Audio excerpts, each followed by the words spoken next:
La parola all'onorevole Nicola D'Agostino.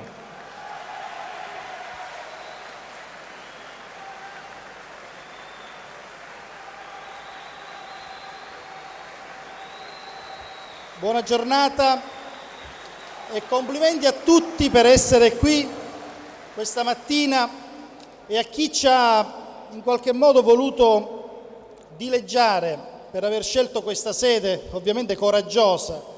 Oggi dimostriamo di essere stati bravi, essere stati veri militanti di questo partito, perché essere qui questa mattina ed essere qui questa mattina così, in maniera così importante è la dimostrazione che abbiamo sfidato anche tantissime inconvenienti che ovviamente si sono frapposti fra noi e l'essere qui stamattina. Incidenti, file, la playa. Bene, questa è la dimostrazione che facciamo le cose difficili e le sappiamo fare bene, anche quelle difficili. Signori, oggi noi siamo non la più grande novità politica della Sicilia. Noi siamo la più grande novità politica d'Italia, lo dobbiamo sapere e ce lo dobbiamo ricordare, perché quello che ha fatto questo partito e che ha fatto questo Presidente della Regione va scritto negli annali della politica e certamente negli annali della politica recente.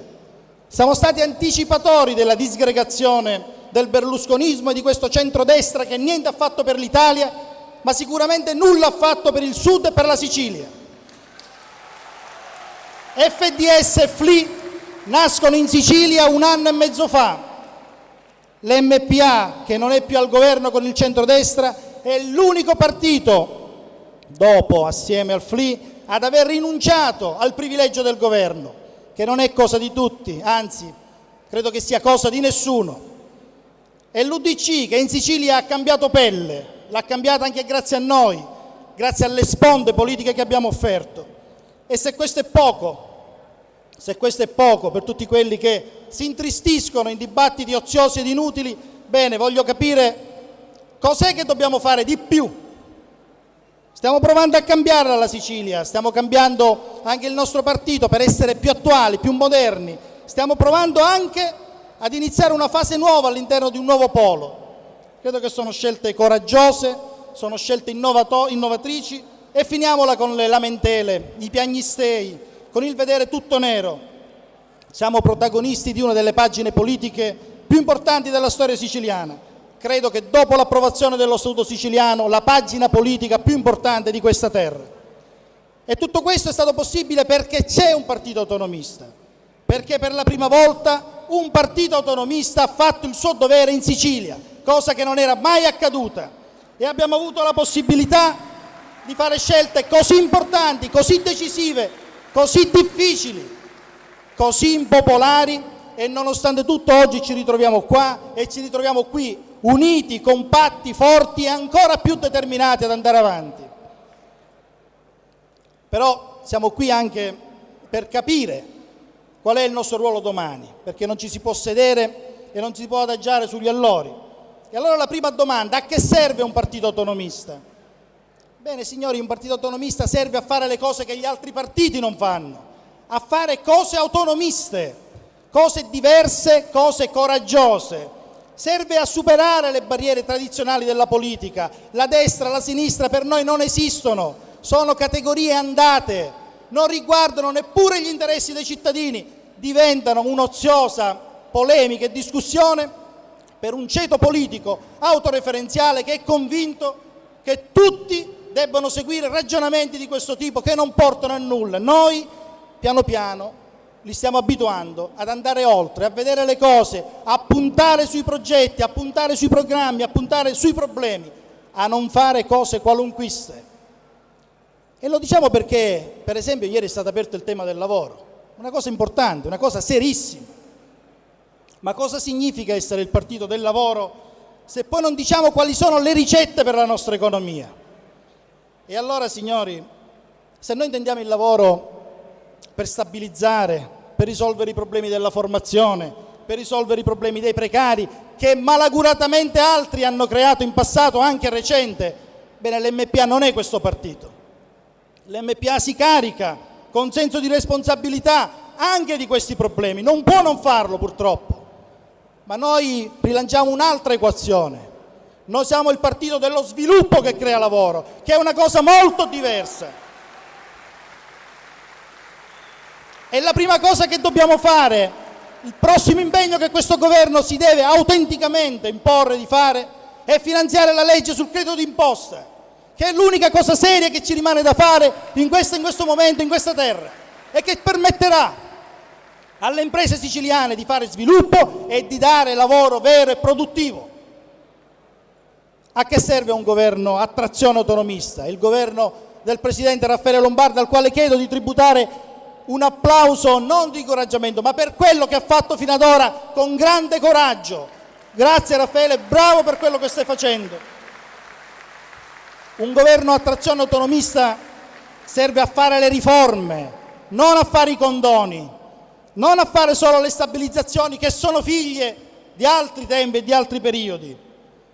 Noi dobbiamo imporre nuovi stili, nuovi metodi. Dobbiamo fare il comune di piano tavola, perché noi siamo un partito autonomista e privilegiamo le autonomie.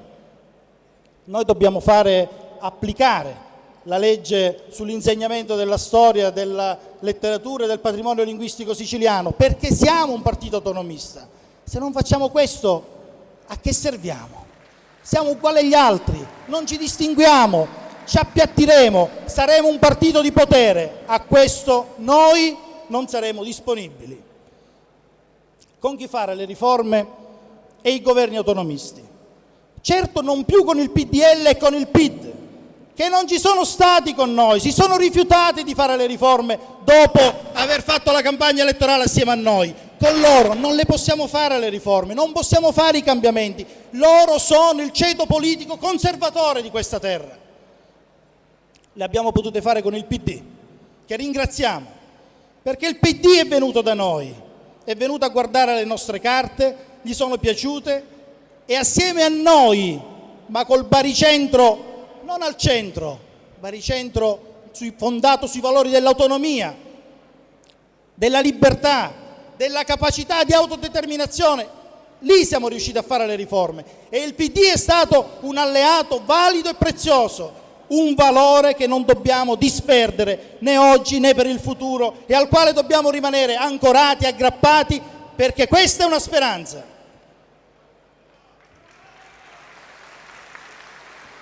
Oggi serve un nuovo partito, ma il partito è uno strumento che lo dobbiamo misurare sulle cose fatte e sulle cose da fare. E non lo dobbiamo cambiare solo nella forma, ma soprattutto nei contenuti e nei comportamenti.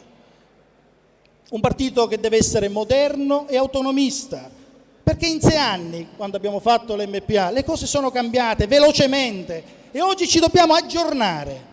E ci aggiorneremo nel nome, ma è secondario, ma soprattutto nei metodi, nello stile, nei comportamenti, con regole chiare e trasparenti, con la legalità e la correttezza e la vera democrazia che devono entrare dentro il nostro partito e devono far parte del nostro DNA. Troppo facile fare la morale fuori. Cominciamo ad essere intransigenti con noi stessi. Basta ricatti, minacce, primogeniture, plebiscitarismo che poi non porta a nulla. È tempo di preferire anche livelli adeguati di confronto e di dibattito e di raggiungere obiettivi, risultati, quelli che ci sono stati, bene, ma noi siamo ambiziosi e ne vogliamo raggiungere altri. E per far questo, signori, servono le regole. Le regole ci portano a una competizione virtuosa, interna, sulla difesa dei valori, non sulle persone. E poi il rispetto dei risultati, delle competenze e dei ruoli. E mettiamo fuori chi non è leale o chi si comporta, lui sì, come una sanguisuga opportunista. Fuori chi nelle amministrazioni decide di fare di testa propria. Questi non sono il nostro futuro. Rispetto invece all'impegno e alla coerenza. E se questo è il senso che vuole dare Raffaele Lombardo alla parola militanza, bene, allora questo è giusto, altrimenti rischieremmo di costruire un'altra categoria di servi e di camerieri nel quale non intendiamo neppure in questi riconoscerci. e non più a leadership costruite dal potere che deriva dalla gestione della cosa pubblica. Di leader ce ne basta uno, ce l'abbiamo, è bravissimo, è capace per fortuna di reggere il confronto anche da solo e senza il quale non avremmo fatto né un partito né un governo delle riforme e neppure avremmo potuto avere il piacere, come abbiamo oggi, di poterci impegnare a costruire un progetto nel quale ci riconosciamo e nel quale speriamo che anche le generazioni future potranno avere di che dire. Noi dobbiamo puntare all'opinione, adesso è venuto il momento di puntare al cuore della gente e agli interessi veri dei siciliani. Questo è il nostro messaggio e questo è il nostro vero statuto sociale. Basta allora con le facili e strumentali depressioni e basta con le altrettanti facili e strumentali entusiasmi. L'abbiamo visto ieri e oggi, non ci vuole molto. Ci ritroviamo e discutiamo, ci confrontiamo e polemizziamo, critichiamo e cerchiamo di trovare una via d'uscita. Questa è la strada del confronto e della democrazia. E questo è il progetto che dobbiamo costruire, un partito al servizio della Sicilia, fondato su un modello credibile di sviluppo, su un modello partecipato, e sono certo che con queste condizioni, con un lombardo oggi ancora più certo e più sicuro di avere con sé tutto il popolo dell'MPA dalla sua parte, pronto a sostenerlo alle prossime sfide, anche quelle più difficili che ancora non sono state percorse, bene, noi avremo un grande futuro e credo che l'autonomia e la libertà che l'autonomia porterà in questa terra, in tutto il meridione, sarà una cosa che ci renderà grati e con la quale noi faremo i conti positivamente nel futuro per tutto l'impegno che ci abbiamo messo e per come ce l'abbiamo messo questo impegno. Grazie.